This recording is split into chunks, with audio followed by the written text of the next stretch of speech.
యేసుని ప్రేమ ఛానల్కి స్వాగతం.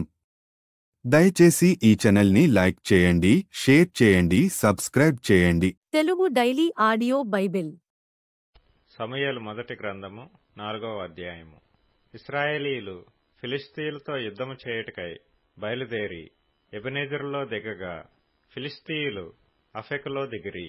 ఫిలిష్తీయులు ఇశ్రాయేలీయుల మీద తమ్మును యుద్ధ పంక్తులుగా తీర్చుకొనగా వారు యుద్ధములో కలిసినప్పుడు ఇశ్రాయేలీయులు ఫిలిష్తీయుల ఎదుట ఓడిపోయి యుద్ధభూమిలోనే ఎక్కువ తక్కువ 4,000 మంది హతులైరి. కాబట్టి జనులు పాళెములోనికి తిరిగి రాగా ఇశ్రాయేలీల పెద్దలు, యెహోవా నేడు మనలను ఫిలిష్తీయుల ముందర ఎందుకు ఓడించెను? షిలోహులోనున్న యెహోవా నిబంధన మందసమును మనము తీసుకొని మన మధ్య నుంచుకొందము రండి. అది మన మధ్య నుండిన ఎడల అది మన శత్రువుల చేతిలో నుండి మనలను రక్షించుననిరి. కాబట్టి జనులు షిలోహునకు కొందరిని పంపి అక్కడ నుండి కెరూబుల మధ్య ఆసీనుడయ్యుండు సైన్యములకు అధిపతియగు యెహోవా నిబంధన మందసమును తెప్పించిరి. ఏలీ యొక్క ఇద్దరు కుమారులైన హోఫ్నీయును ఫీనెహాసును అక్కడనే దేవుని నిబంధన మందసమునొద్ద ఉండిరి. యెహోవా నిబంధన మందసము దండులోనికి రాగా ఇశ్రాయేలీలందరూ భూమి ప్రతిధ్వనినిచ్చునంత గొప్ప కేకలు వేసిరి. ఫిలిష్తీయులు ఆ కేకలు విని హెబ్రీల దండులో ఈ గొప్ప కేకల ధ్వని ఏమని అడిగి యెహోవా నిబంధన మందసము దండులోనికి వచ్చినని తెలుసుకొని జడిసి దేవుడు దండులోనికి వచ్చినని అనుకొని, అయ్యో మనకు శ్రమ, ఇంతకు మునుపు వారీలాగు సంభ్రమింపలేదు. అయ్యయ్యో మహాశూరుడగు ఈ దేవుని చేతిలో నుండి మనలను ఎవరు విడిపింపగలరు? అరణ్యమందు అనేకమైన తెగుళ్ల చేత ఇశ్రాయేలీలను హతము చేసిన దేవుడు ఈయనే గదా. ఫిలిష్తీయులారా, ధైర్యము తెచ్చుకొని వారు మీకు దాసులైనట్టు మీరు హెబ్రీలకు దాసులు కాకుండా బలాఢ్యులై యుద్ధము చేయుడని చెప్పుకొనిరి. ఫిలిష్తీయులు యుద్ధము చేయగా ఇశ్రాయేలీలు ఓడిపోయి అందరూ తమ డేరాలకు పరుగెత్తి వచ్చిరి. అప్పుడు అత్యధికమైన వధ జరిగెను. ఇశ్రాయేలీలలో 30,000 కాల్బలము కూలెను. మరియు దేవుని మందసము పట్టబడెను. అది కాకను హోఫ్నీ ఫీనెహాసులను ఏలీ యొక్క ఇద్దరు కుమారులు హతులైరి. ఆనాడే బెన్యామీనీయుడొకడు యుద్ధభూమిలో నుండి పరిగెత్తి వచ్చి చినిగిన బట్టలతోనూ తలమీద ధూళితోనూ షిలోహులో ప్రవేశించెను. అతడు వచ్చినప్పుడు ఏలీ మందసము విషయమై గుండె అవయిచ్చు త్రోవ ప్రక్కను పీఠము మీద కూర్చుండి ఎదురుచూచుచుండెను. ఆ మనుష్యుడు పట్టణములోనికి వర్తమానము తేగా పట్టణస్థులందరూ కేకలు వేసిరి. ఏలీ ఆ కేకలు విని ఈ గల్లత్తు ఏమని అడుగగా ఆ మనుష్యుడు త్వరగా వచ్చి ఏలీతో సంగతి తెలియచెప్పెను. ఏలీ 98 ఏండ్ల వాడై ఉండెను. అతని దృష్టి మందగిల్లినందున అతని కండ్లు కానరాకుండెను. ఆ మనుష్యుడు, యుద్ధములో నుండి వచ్చినవాడను నేనే, నేడు యుద్ధములో నుండి పరిగెత్తి వచ్చిదనని ఏలీతో అనగా అతడు, నాయనా, అక్కడ ఏమి జరిగినని అడిగెను. అందుకు అతడు, ఇశ్రాయేలీయులు ఫిలిష్తీయుల ముందర నిలవలేక పారిపోయిరి. జనులలో అనేకులు హతులైరి. హోఫ్నీ ఫీనెహాసు అను నీ ఇద్దరు కుమారులు మృతులైరి. మరియు దేవుని మందసము పట్టబడెను అని చెప్పెను. దేవుని మందసమను మాట అతడు పలకగానే ఏలీ ద్వారము దగ్గరనున్న పీఠము మీద నుండి వెనుకకు పడి మెడ విరిగి చనిపోయెను. ఏలయనగా అతడు వృద్ధుడై బహు స్థూలదేహి అయ్యుండెను. అతడు 40 సంవత్సరములు ఇశ్రాయేలీలకు న్యాయము తీర్చెను. ఏలీ కోడలగు ఫీనెహాసు భార్యకు అప్పటికి గర్భము కలిగి కనుప్రొద్దులై ఉండగా దేవుని యొక్క మందసము పట్టబడిననియు తన మామయు తన పెనిమిటియు చనిపోయిరనియు ఆమె విని నొప్పులు తగిలి మోకాళ్ల మీద కృంగి ప్రసవమాయెను. ఆమె మృతి నొందుచుండగా దగ్గర నిలిచియున్న స్త్రీలు ఆమెతో, భయపడవద్దు, కుమారుని కంటివెండ్రి గాని ఆమె ప్రత్యుత్తరమియ్యకయు లక్ష్య పెట్టకయు నుండినదై దేవుని మందసము పట్టబడినదను సంగతిని, తన మామయు పెనిమిటియు చనిపోయిన సంగతిని తెలుసుకొని ప్రభావము ఇశ్రాయేలీలలో నుండి పోయెనని చెప్పి తన బిడ్డకు ఈకాబోదు అని పేరు పెట్టెను.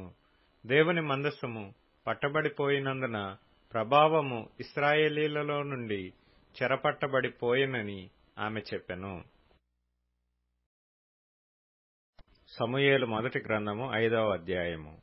ఫిలిష్తీయులు దేవుని మందస్సమును పట్టుకొని ఎబెనెజరు నుండి అష్డోదునకు తీసుకుని వచ్చి దాగోను గుడిలో దాగోను ఎదుట దానినుంచిరి. అయితే మరునాడు అష్డోదు వారు ప్రాతకాలమందు లేవగా, ఇదిగో దాగోను యెహోవా మందస్సము ఎదుట నేలను బోర్లపడి ఉండెను. కనుక వారు దాగోనును లేవనెత్తి వాని స్థానమందు మరలా ఉంచిరి. ఆ మరునాడు వారు ఉదయముననే లేవగా, దాగోను యెహోవా మందస్సము ఎదుట నేలను బోర్లపడి ఉండెను. దాగోను యొక్క తలయు 2 అరచేతులను తెగవేయబడి గడప దగ్గర పడియుండెను. వాని మొండెము మాత్రము వానికి మిగిలియుండెను. కాబట్టి దాగోను యాజకులేమి, దాగోను గుడికి వచ్చువారేమి నేటి వరకు ఎవరునూ అష్డోదులో దాగోను యొక్క గుడి గడపను త్రొక్కుటలేదు. యెహోవా హస్తము అష్డోదు వారి మీద భారముగా ఉండెను. అష్డోదు వారిని, దాని సరిహద్దులలోనున్న వారిని ఆయన గడ్డల రోగముతో మొత్తి వారిని హతము చేయగా, అష్డోదు వారు సంభవించిన దాని చూచి, ఇశ్రాయేలీల దేవుని హస్తము మన మీదను మన దేవతయగు దాగోను మీదను బహుభారముగానున్నదే, ఆయన మందస్సము మన మధ్య నుండుటయే దీనికి కారణము గదా, అది ఇక మన మధ్య నుండకూడదని చెప్పుకొని ఫిలిష్తీయుల సర్దారులందరినీ పిలువనంపించి, ఇశ్రాయేలీల దేవుని మందస్సమును మనము ఏమి చేయుదుమని అడిగిరి. అందుకు వారు ఇశ్రాయేలీల దేవుని మందస్సమును ఇక్కడ నుండి గాతు పట్టణమునకు పంపుడని చెప్పగా, జనులు ఇశ్రాయేలీల దేవుని మందస్సమును అక్కడ నుండి గాతునకు మోసుకొని పోయిరి.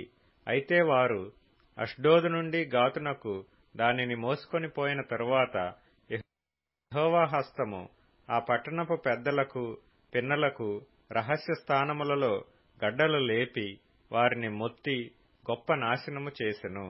వారు దేవుని మందస్సమును ఎక్రోనునకు పంపివేయగా, దేవుని మందస్సము ఎక్రోనులోనికి వచ్చినప్పుడు ఎక్రోనీయులు కేకలు వేసి, మనలను మన జనులను చంపివేయవలెనని వీరు ఇశ్రాయేలీల దేవుని మందస్సమును మన యొద్దకు తీసుకుని వచ్చిరనిరి. కాగా జనులు ఫిలిష్తీయుల సర్దారులనందరినీ పిలువనంపించి, ఇశ్రాయేలీల దేవుని మందస్సము మనలను మన జనులను చంపకుండునట్లు స్వస్థానమునకు దానిని పంపించుడనిరి. దేవుని హస్తము అక్కడ బహుభారముగా ఉండెను గనుక మరణభయము ఆ పట్టణస్థులనందరినీ పట్టియుండెను. చావక మిగిలియున్నవారు గడ్డల రోగము చేత మొత్తబడిరి. ఆ పట్టణస్థుల కేకలు ఆకాశము వరకు వినబడెను. యెహోవా మందస్సము 7 నెలలు ఫిలిష్తీయుల దేశమందుండిన తరువాత ఫిలిష్తీయుల యాజకులను శకునము చూచు వారిని పిలువనంపించి, యెహోవా మందస్సమును ఏమి చేయుదుము, ఏమి చేసి స్వస్థలమునకు దానిని పంపుదుమో తెలియజెప్పుడనగా, వారు ఇశ్రాయేలీల దేవుని మందస్సమును పంపివేయనుద్దేశించిన ఎడల ఊరకయే పంపక, ఏ విధము చేతనైనను ఆయనకు అపరాధార్థమైన అర్పణము చెల్లించి పంపవలెను. అప్పుడు మీరు స్వస్థత నొంది ఆయన హస్తము మీ మీద నుండి ఎందుకు తీయబడక యుండెనో మీరు తెలుసుకొందురనిరి. ఫిలిష్తీయులు మనము ఆయనకు చెల్లింపవలసిన అపరాధార్థమైన అర్పణమేదని వారినడుగగా, వారు మీ అందరి మీదనూ మీ సర్దారులందరి మీదనూ ఉన్న తెగులు ఒకటే గనుక ఫిలిష్తీయుల సర్దారుల లెక్క చొప్పున 5 బంగారపు గడ్డల రూపములను 5 బంగారపు పందికొక్కులను చెల్లింపవలెను. కాబట్టి మీకు కలిగిన గడ్డలుగాను భూమిని పాడుచేయి పందికొక్కులుగాను నిరూపించబడిన గడ్డలను చుంచులను చేసి పంపించి ఇశ్రాయేలీల దేవునికి మహిమను చెల్లింపవలెను. అప్పుడు మీ మీదను మీ దేవతల మీదను మీ భూమి మీదను భారముగానున్న తన హస్తమును ఆయన తీసివేయను కాబోలు. ఐగుప్తీయులను ఫరోయును తమ హృదయములను కఠినపరుచుకొనినట్లు మీ హృదయములను మీరెందుకు కఠినపరుచుకొందురు? ఆయన వారిలో అద్భుత కార్యములను చేయగా వారు ఈ జనులను పోనిచ్చిరి. ఇశ్రాయేలీలు వెళ్లిపోయిరు గదా. కాబట్టి మీరు క్రొత్త బండి ఒకటి చేయించి కాడిమోయని పాడి ఆవులను 2 తోలి తెచ్చి బండికి కట్టి వాటి దూడలను వాటి దగ్గర నుండి ఇంటికి తోలి యెహోవా మందస్సమును ఆ బండి మీద ఎత్తి అపరాధార్థముగా ఆయనకు మీరు అర్పింపవలసిన బంగారపు వస్తువులను దాని ప్రక్కనే చిన్న పెట్టెలో ఉంచి అది మార్గమున పోవునట్లుగా విడిచిపెట్టుడి. అది బెత్షెమెషుకు పోవు మార్గమున బడి ఈ దేశపు సరిహద్దు దాటిన ఎడల ఆయనే ఈ గొప్ప కీడు మనకు చేసినని తెలుసుకొనవచ్చును. ఆ మార్గమున పోని ఎడల ఆయన మనలను మొత్తలేదనియు మన అదృష్టవశము చేతనే అది మనకు సంభవించిననియు తెలుసుకొందుమనిరి. వారు అలాగున 2 పాడి ఆవులను తోలి తెచ్చి బండికి కట్టి వాటి దూడలను ఇంటి లోపల పెట్టి యెహోవా మందసమును బంగారు గడ్డలను పందికొక్కు రూపములను గల ఆ చిన్న పెట్టెను బండి మీద ఎత్తగా ఆ ఆవులు రాజమార్గమున బడి చక్కగా పోవుచు అరచుచు బేత్షెమెషు మార్గమున నడిచెను. ఫిలిష్తీయుల సర్దారులు వాటి వెంబడియే బేత్షెమెషు సరిహద్దు వరకు పోయిరి. బేత్షెమెషు వారు లోయలో తమ గోధుమ చేలను కోయుచుండిరి. వారు కన్నులెత్తి చూడగా మందసము వారికి కనబడెను. దానిని చూచి వారు సంతోషించిరి. ఆ బండి బేత్షెమెషు వాడైన యెహోషువ యొక్క పొలములోనికి వచ్చి అక్కడనున్న ఒక పెద్ద రాతి దగ్గర నిలువగా వారు బండి యొక్క కర్రలను చీల్చి ఆవులను యెహోవాకు దహనబలిగా అర్పించిరి.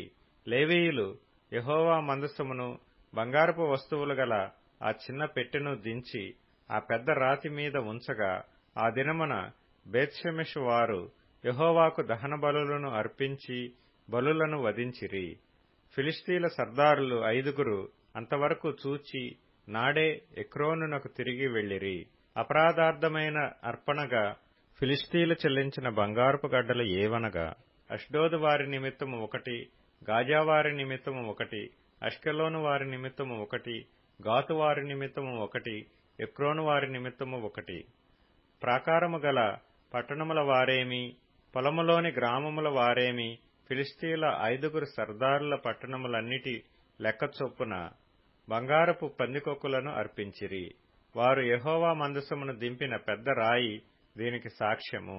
నేటి వరకు ఆ రాయి బేత్షెమెషు వాడైన యెహోషువ యొక్క పొలములోనున్నది.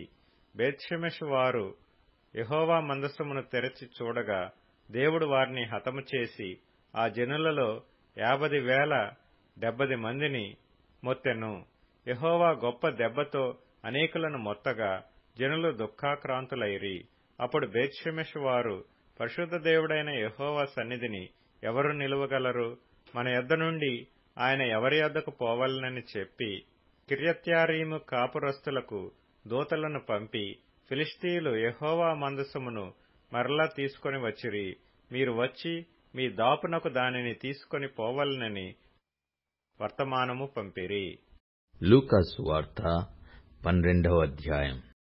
మీ నడుములు కట్టుకొని ఉండుడి, మీ దీపములు వెలుగుచుండనీయుడి. తమ ప్రభువు పెండ్లి విందు నుండి వచ్చి తట్టగానే అతనికి తలుపు తీయుటకు అతడెప్పుడు వచ్చునో అని అతని కొరకు ఎదురుచూచుచు మనుషుల వలె ఉండుడి. ప్రభువు వచ్చి ఏ దాసులు మెలకువగా ఉండుట కనుగొనునో ఆ దాసులు ధన్యులు. అతడు నడుము కట్టుకొని వారిని భోజన పంక్తిని కూర్చుండబెట్టి తానే వచ్చి వారికి ఉపకారం చేయునని మీతో నిశ్చయముగా చెప్పుచున్నాను. మరియు అతడు 2వ జామున వచ్చినను 3వ జామున వచ్చినను ఏ దాసులు మెలకువగా ఉండుట కనుగొనునో ఆ దాసులు ధన్యులు. దొంగ ఏ గడియను వచ్చునో ఇంటి యజమానునికి తెలిసిన ఎడల అతడు మెలకువగా ఉండి తన ఇంటికి కన్నము వేయనీయడని తెలుసుకొనుడి. మీరు అనుకొనని గడియలో మనుష్యకుమారుడు వచ్చును గనక మీరును సిద్ధముగా ఉండుడని చెప్పెను. అప్పుడు పేతురు, ప్రభువా, ఈ ఉపమానము మాతోనే చెప్పుచున్నావా, అందరితోనూ చెప్పుచున్నావా అని ఆయనను అడగగా ప్రభువు ఇట్లనెను, తగిన కాలమున ప్రతివానికి ఆహారము పెట్టుటకు యజమానుడు తన ఇంటివారి మీద నియమించున్నట్టు నమ్మకమైన బుద్ధిగల గృహ నిర్వాహకుడెవడు? ఎవని ప్రభువు వచ్చి వాడు అలాగు చేయుచుండుట కనుగొనునో ఆ దాసుడు ధన్యుడు. అతడు తనకు కలిగిన దాని అంతటి మీద వాని ఉంచునని మీతో నిజముగా చెప్పుచున్నాను. అయితే ఆ దాసుడు నా యజమానుడు వచ్చుట ఆలస్యము చేయుచున్నాడని తన మనస్సులో అనుకొని దాసులను దాసీలను కొట్టి తిని త్రాగి మత్తుగా ఉండసాగితే వాడు కనిపెట్టని దినములోనూ ఎరుగని గడియలోనూ ఆ దాసుని యజమానుడు వచ్చి వాని నరికించి అపనమ్మకస్తులతో వానికి పాలు నియమించును. తన యజమానుని చిత్తమెరిగియుండియు సిద్ధపడక అతని చిత్తము చొప్పున జరిగింపక ఉండు దాసునికి అనేకమైన దెబ్బలు తలుగును. అయితే తెలియక దెబ్బలకు తగిన పనులు చేయువానికి కొద్ది దెబ్బలే తగులును. ఎవనికి ఎక్కువగా ఇయ్యబడెనో వాని యొద్ద ఎక్కువగా తీయజూతురు. మనుష్యులు ఎవనికి ఎక్కువగా అప్పగింతురో వాని యొద్ద ఎక్కువగా అడుగుదురు. నేను భూమి మీద అగ్ని వేయ వచ్చితిని, అది ఇదివరకే రగులుకొని మండవలెనని ఎంతో కోరుచున్నాను. అయితే నేను పొందవలసిన బాప్తిస్మమున్నది, అది నెరవేరు వరకు నేనెంత ఇబ్బంది పడుచున్నాను. నేను భూమి మీద సమాధానము కలగజేయ వచ్చితినని మీరు తలంచుచున్నారా? కాదు, భేదమనే కలగజేయ వచ్చితినని మీతో చెప్పుచున్నాను. ఇప్పటి నుండి ఒక ఇంటిలో 5 వేరుపడి ఇద్దరికి విరోధముగా ముగ్గురును, ముగ్గురికి విరోధముగా 2 ఉందురు. తండ్రి కుమారునికిని, కుమారుడు తండ్రికిని, తల్లి కుమార్తెకును, కుమార్తె తల్లికిని, అత్త కోడలికిని, కోడలు అత్తకును విరోధులుగా ఉందురని చెప్పెను.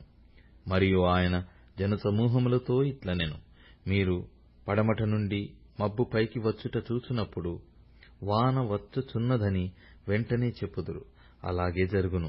దక్షిణపు గాలి విసురుట చూచినప్పుడు వడిగాలి కొట్టునని చెప్పుదురు, అలాగే జరుగును.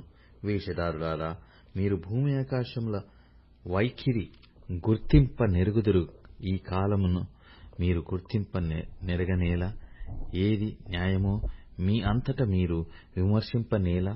వాదించు వానితో కూడా అధికారి యొద్దకు నీవు వెళ్ళుచుండగా అతని చేతి నుండి తప్పించుకొనుటకు త్రోవలోనే ప్రయత్నము చేయుము. లేదా అతడొకవేళ నిన్ను న్యాయాధిపతి యొద్దకు ఈడ్చుకుని పోవును. న్యాయాధిపతి నిన్ను బంట్రౌతులకు అప్పగించును. బంట్రౌతు నిన్ను చెరసాలలో వేయును. నీవు కడపటి కాసు చెల్లించు వరకు వెలుపలికి రానే రావని నీతో చెప్పుచున్నానెను. దయచేసి ఈ ఛానల్ని లైక్ చేయండి, షేర్ చేయండి, సబ్స్క్రైబ్ చేయండి.